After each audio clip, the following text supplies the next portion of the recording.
ছোটবেলা থেকে স্বপ্ন ছিল ডাক্তার হব। মা বাবারও স্বপ্ন। আবুর আসতে অনেক সময় দেরি হতো, সন্দেহ হতো, আমি বসেই থাকতাম। আমি ছোটবেলায় ওরে অনেক কষ্ট করে এই পথে আনিছি। বেসরকারিভাবে পড়াতেই 50 লাখ 60 লাখ টাকা লাগবে, আমি কোথায় পাবো? 50-60 লাখ টাকা আমার বিক্রি করলেও 50 টাকা বেরোবে না। আল্লাহ তুমি মেধাশক্তি দান করবো, আমার বাচ্চা ডাক্তারের কথা বলছি, সরকারি ডাক্তার হবে, আল্লাহ তুমি কবুল করে নিও।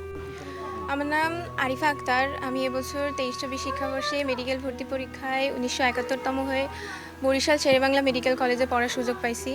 আল্লাহ তাআলার কাছে অসীম শুকরিয়া, আমার মা বাবার কাছে আমার অনেক কৃতজ্ঞতা। আবুর আসতে অনেক সময় দেরি হতো, সন্দেহ হতো, আমি বসেই থাকতাম। আপু সময় করে আসতো, তারপরে আবার আব্বুর সঙ্গে যেতাম। এভাবে করে প্রায় 2টা বছর কেটে গেছে। তারপরে ক্লাস 8-এ তো অনেক পড়াশোনা, অনেক ভালো ভালো টিচার দরকার। তারপরে সবাই কষ্ট হলেও এই শহরে এসেই থাকি। ক্লাস 8 থেকেই বাগেরহাটে, তারপরে এখানেই আসি। যখন এসএসসিতে একটা ভালো রেজাল্ট হলো, ছোটোবেলা থেকে স্বপ্ন ছিল ডাক্তার হব। এসএসসিতে জিপিএ 5 পেয়েছি, তারপরে কলেজে ভর্তি হয়েছি। তারপরেও সমস্যা হয়েছে কীভাবে কি খুলনায় থাকবো, খুলনার মতো একটা শহরে। একসময় বাগেরহাট থাকার মতো টাকা পয়সা ছিল না, আর খুলনায় কীভাবে থাকবো।